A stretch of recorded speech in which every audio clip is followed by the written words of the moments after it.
Hi, I'm Bailey and I work in cybersecurity at Kindo. Today I'm going to be showing you how to configure the Continue extension in Jetbrains and VScode to use the Kindo provider. To get started, from your home screen in the Kindo app, you'll click on Plugins.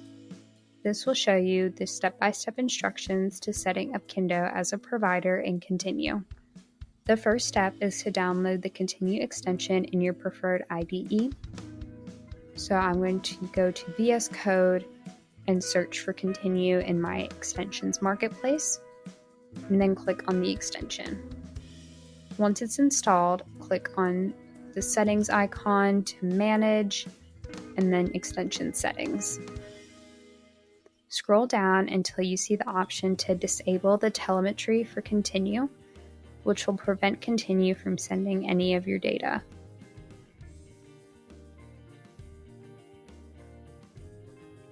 Once you've done that, click on the Continue icon in the sidebar for the IDE, and then the settings icon to configure Continue. This will open up the config.json file, and then you'll go back to the Kindo product to add in any of the Kindo models to your config file. You can choose to add in each model individually, or go to the Org Configuration tab to copy and paste the configuration for any AI models allowed by your organization. Next, you'll select all of the code in the configuration file and paste in whichever models you've chosen to configure.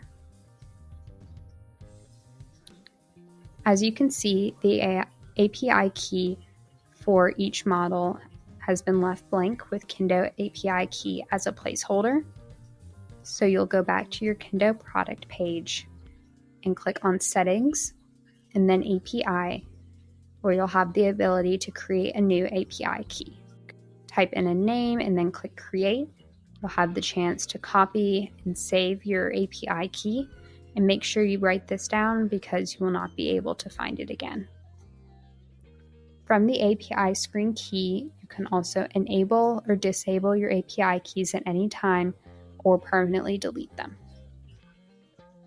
Next, we'll go back to the VScode or Jetbrains file and copy and paste in your API key. Make sure to leave the quotation marks around each API string so that the file will compile properly. Once you have inserted the API key for each of the models, save the file and the configuration settings will automatically be updated. Now you should have access to every AI model that you added into your config file.